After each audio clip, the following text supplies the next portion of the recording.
हिमालय की उत्पत्ति भारतीय और यूरेशियाई प्लेटों के बीच टकराव के कारण हुई। यह टक्कर पृथ्वी की परत को ऊपर उठाती रही, जिससे दुनिया की सबसे ऊंची पर्वत श्रृंखला बनी। टेक्टोनिक गतिविधि अभी भी जारी है, जिसके कारण भूकंप आते हैं और पहाड़ों की ऊंचाई में बदलाव होता है। हिमालय क्षेत्र में कई अस्पष्टीकृत घटनाएं देखी गई हैं, जिनमें अजीब रोशनी और अस्पष्टीकृत आवाजें शामिल हैं। इन घटनाओं के संभावित कारणों में भूगर्भीय गतिविधि, वायुमंडलीय स्थितियां या अज्ञात ऊर्जा स्रोत शामिल हैं। स्थानीय लोगों का मानना है कि ये घटनाएं आध्यात्मिक ताकतों या अज्ञात प्राणियों से जुड़ी हैं। हिमालय क्षेत्र में कई स्थानीय किंवदंतियां और मिथक प्रचलित हैं। ये कहानियां अक्सर यति जैसे पौराणिक प्राणियों, छिपे हुए स्थानों और प्राचीन सभ्यताओं का उल्लेख करती हैं। इन किंवदंतियों को स्थानीय संस्कृति और इतिहास का एक महत्वपूर्ण हिस्सा माना जाता है।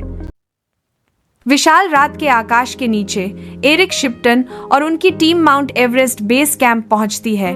बर्फीली हवाओं की भयंकर दहाड़ से अभिवादन किया जाता है। बर्फ से ढके विस्तार के बीच एरिक को एक विशाल पदचिन्ह दिखाई देता है, एक खोज जो चुप्पी को भेदती है और अविश्वास को जन्म देती है। जिज्ञासा से प्रेरित होकर एरिक अपना कैमरा उठाता है, रहस्यमय पदचिन्ह को कैद करता है और फुसफुसाता है, यह पदचिन्ह यह किसी साधारण व्यक्ति का नहीं हो सकता। नासा के नियंत्रण कक्ष में वैज्ञानिक मॉनिटर पर झुके हुए हैं। उनके चेहरे चिंता से भरे हुए हैं, क्योंकि वे हिमालय से निकलने वाले असामान्य ताप संकेतों को ट्रैक कर रहे हैं। वैज्ञानिक एक की आवाजें बढ़ती बेचैनी, ये गर्मी के संकेत, ये किसी ज्ञात भूवैज्ञानिक गतिविधि से मेल नहीं खाते। वैज्ञानिक दो, डर और अविश्वास के मिश्रण से चौड़ी आंखों से एक भयावह सवाल फुसफुसाते हैं, क्या यह यति हो सकता है? नेपाल सीमा के पास भारतीय सेना के जवान गश्त करते हैं। उनकी आंखें बर्फीले इलाके में किसी भी संकेत के लिए स्कैन करती हैं। एक सैनिक जमीन की ओर इशारा करता है, उसकी आवाज आश्चर्य और अविश्वास से भरी हुई है। सर, ये देखिए, ये यति के पदचिन्ह हैं। अधिकारी दृश्य का सर्वेक्षण करता है, उसका दृढ़ संकल्प अडिग है। हमने नेपाल सीमा के पास यति के पदचिन्ह ढूंढे हैं, हम जांच जारी रखेंगे। ज्ञानगंज और शांभला को तिब्बत और भारत के दुर्गम क्षेत्रों में स्थित गुप्त आध्यात्मिक शहर माना जाता है। ज्ञानगंज भारतीय कथाओं में स्थित है, जो भारत में आध्यात्मिक ज्ञान का केंद्र है। शांभला तिब्बती कथाओं में स्थित है, जो तिब्बती संस्कृति में आध्यात्मिक ज्ञान का केंद्र है। कहा जाता है कि इस स्थान पर अमर योगी निवास करते हैं। शी और महान सिद्ध गुरु दुनिया के संतुलन को बनाए रखते हैं। वे जरूरत पड़ने पर पृथ्वी के आध्यात्मिक विकास में मदद करते हैं। यह शहर सामान्य इंसानों के लिए अदृश्य है, केवल वे लोग इसे देख सकते हैं जिनकी आंतरिक आंख सक्रिय है। तीसरा नेत्र सक्रिय होने पर ही इस अदृश्य शहर को देखा जा सकता है। प्राचीन बौद्ध ग्रंथों में शांभला का उल्लेख है, जहाँ सत्य और अंधकार के बीच अंतिम लड़ाई होगी। एक बीहड़ रास्ता मलाना की ओर जाता है, जहां बर्फ से ढकी चोटियां पहरा देती हैं। आप्लेक्षण से बीहड़ रास्ता मलाना की ओर जाता है। विक्रम मलाना में कदम रखता है। उसकी आंखें आश्चर्य से खुली हुई हैं, क्योंकि वह गांव की राजसी सुंदरता को देखता है। विस्मयकारी दृश्य के नीचे हवा में एक अजीब शांति व्याप्त है, जो अंदर के रहस्यों का संकेत देती है। विक्रम गांव में टहलते हुए प्रवेश करता है। उसकी आंखें आसपास का निरीक्षण करती हैं। ग्रामीण विक्रम को संदेह से देखते हैं। उनकी आवाजें एक अजीब फुसफुसाहट है। विक्रम मंदिर के पास जाता है। प्राचीन कलाकृतियां उसका ध्यान खींचती हैं। मलाना गांव के दिल में विक्रम और कर्मा अलाव के पास बैठे हैं। लौ उनके चेहरों पर लंबी नाचती हुई छायाएं डाल रही हैं। विक्रम आगे झुकता है। उसकी अभिव्यक्ति जिज्ञासा से भरी हुई है, जैसा कि वह बताता है, यहाँ कुछ ऐसा है जो मुझे समझ में नहीं आता। कर्मा एक जानबूझकर भरी नजर से जवाब देता है, मलाना आसानी से अपने रहस्य नहीं बताता। कोंकाला पास क्षेत्र में कंपास मजबूत चुंबकीय विसंगतियों के कारण अनिश्चित रूप से घूमता है। इस क्षेत्र में पक्षी भ्रमित होकर उड़ते हैं, जो अपने सामान्य प्रवासन पैटर्न से भटक जाते हैं।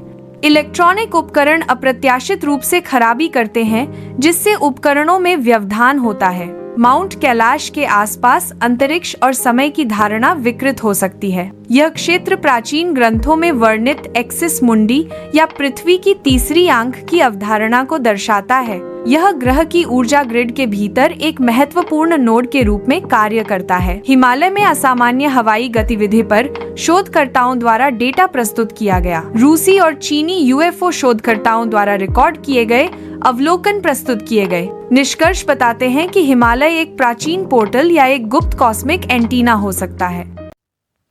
आध्यात्मिक साधक और घुमक्कड़ हिमालय जाते हैं एक बुलावा के बाद, पर कई लोग कभी वापस नहीं आते। कहीं शव मिलते हैं और कहीं कुछ भी नहीं। ये गायब होना सिर्फ शारीरिक नहीं है, आध्यात्मिक भी होते हैं। हिंदू धर्म में एक अवधारणा है महासमाधि की।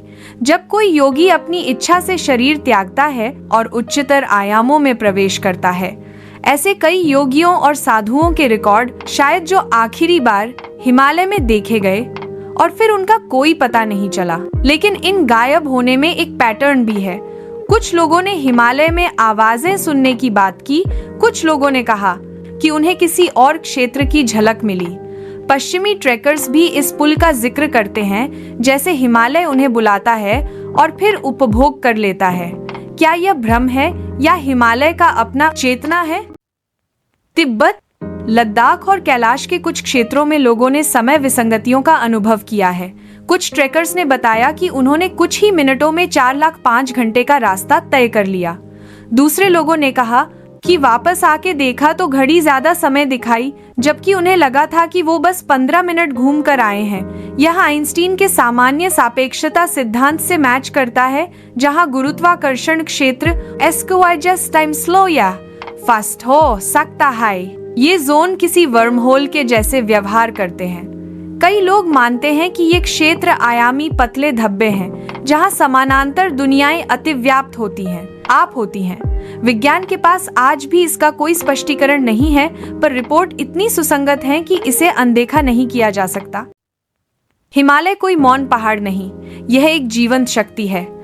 हर उस सीकर के लिए जो अपने अंदर कुछ खोजना चाहता है, हिमालय एक दर्पण बन जाता है।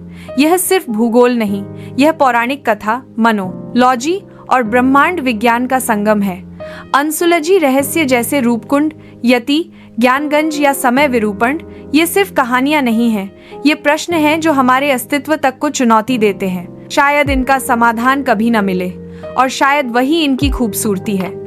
क्या आप भी हिमालय का बुलावा महसूस करते हैं? अगर आपको यह वीडियो पसंद आई है तो लाइक करें, शेयर करें और सब्सक्राइब करें।